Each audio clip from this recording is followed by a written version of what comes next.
அனைவருக்கும் வணக்கம். இன்றைக்கி சிக்கன் வெள்ளை குருமா எப்படி செய்கிறதுன்னு பார்க்கலாம். கோழிக்கறி 1/2 கிலோ எடுத்திருக்கேன். சின்ன சின்னதாக கட் பண்ணிவிட்டு அலசி எடுத்துக்கணும். நாட்டுக்கோழியும் எடுத்துக்கலாம், பிராய்லரும் எடுத்துக்கலாம். முதல்ல மசாலா அரைக்க தேவையானெல்லாம் பார்க்கலாம். காரத்துக்கு தகுந்த மாதிரி பச்சை மிளகாய், நான் ஒரு 20 மிளகாய் எடுத்திருக்கேன். ஒரு 7 பல் பூண்டு, ஒரு துண்டு இஞ்சி, ஒரு 10 முந்திரி பருப்பு. மிளகாயை கீறிட்டு எடுத்துக்கணும். 1 டீஸ்பூன் சோம்பு. முந்திரி பருப்புக்கு பதில் கசகசா இருந்தால் கசகசா சேர்த்துக்கலாம். 1 டீஸ்பூன் 1.5 டீஸ்பூன் அளவு கசகசா சேர்த்துக்கலாம். ஏதாவது ஒன்று சேர்த்தா போதும். 2 டீஸ்பூன் சீரகம், 1 டீஸ்பூன் மிளகு, அரை மூடி தேங்காய் பூ. முதல்ல மசாலாவை வதக்கி எடுத்துக்கலாம். கடாய் வச்சுட்டு கொஞ்சமாக நல்லெண்ணெய்,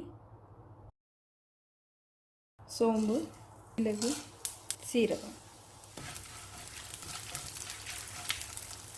பூண்டு பல், இஞ்சியை 1-2 நறுக்கிட்டு சேர்த்துக்கிறேன்.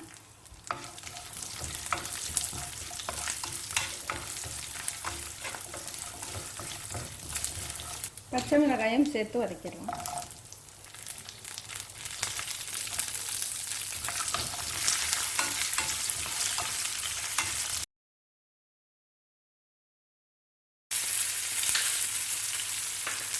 இப்போ முந்திரி பருப்பை சேர்த்து வதக்கிக்கலாம்.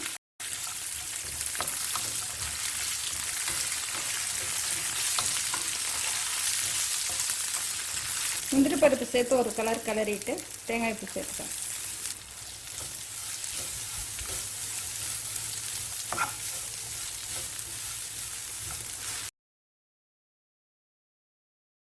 தேங்காய் உங்களுக்கு கிரேவி எவ்வளோ வேணுமோ அந்த அளவு சேர்த்துக்கலாம். கணக்கு இல்லை. நிறைய பேருக்கு வேணுன்னா நிறைய தேங்காய் பூ சேர்த்து வதக்கிக்கலாம்.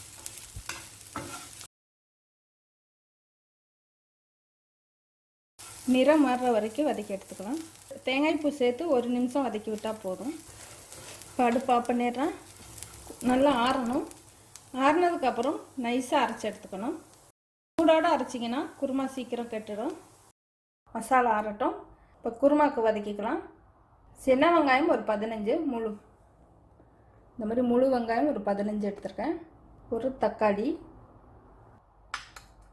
கருவேப்பிலை கொஞ்சம்,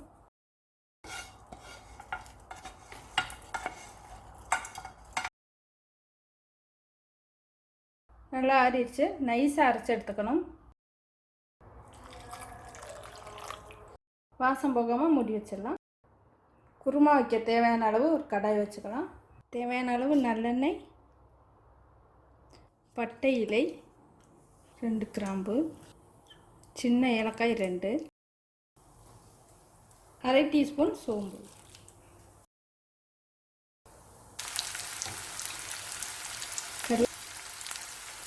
கருவேப்பிலை,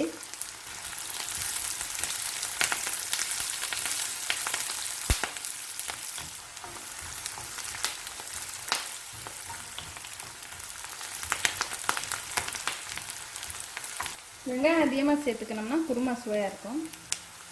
ஒரு தக்காளி சேர்த்து வதக்கலாம்.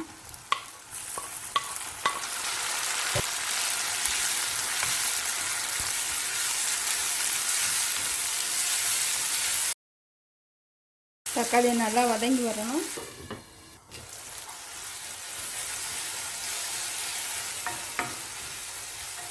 இப்போ சிக்கனை சேர்த்து வதக்கிடலாம்.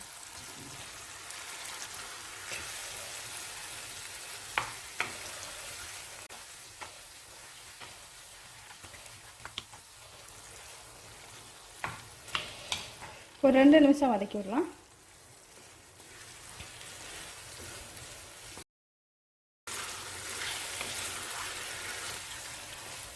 இந்த கறியோட பச்சை நிறம் மாறுற வரைக்கும் வதக்கிக்கணும். 2 நிமிஷம் வதக்கினா போதும்.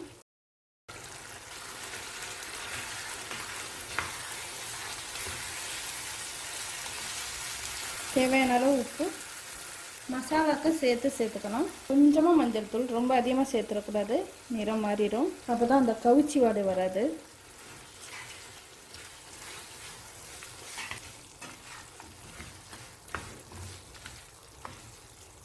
தேவையான அளவு தண்ணி சேர்த்துக்கலாம்.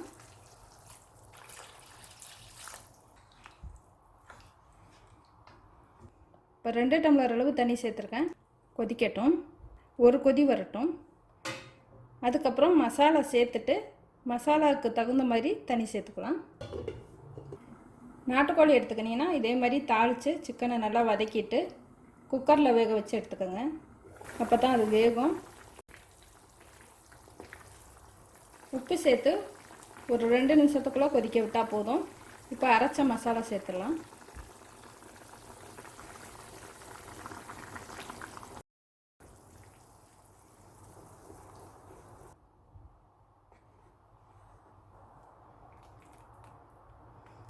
இன்னும் ஒரு அரை டம்ளர் அளவு தண்ணி சேர்த்து கொதிக்க விடலாம். நான் இந்த அளவில் அப்படியே எடுத்துக்கிறேன்.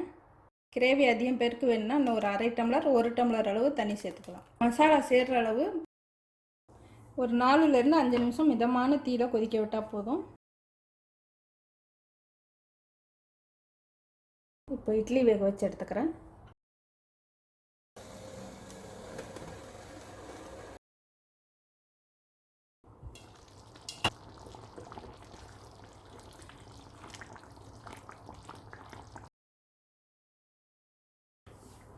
ரெடி ஆயிடுச்சு. இந்த மாதிரி எண்ணெயெல்லாம் பிரிஞ்சு வரும். ஒரு 4-5 நிமிஷம் கொதிக்க விட்டால் போதும். கருவேப்பிலை 1-2 பிச்சுட்டு சேர்த்துக்கலாம், வாசமாக இருக்கும். மல்லித்தழை வேணாலும் சேர்த்துக்கலாம். இப்போ அடுப்பு ஆஃப் பண்ணிடுறேன்.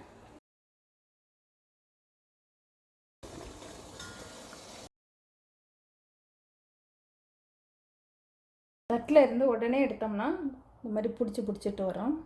2 நிமிஷம் எடுத்து இந்த மாதிரி வச்சுட்டு திரும்ப இதை 1 நிமிஷம் வச்சுட்டு எடுக்கலாம்.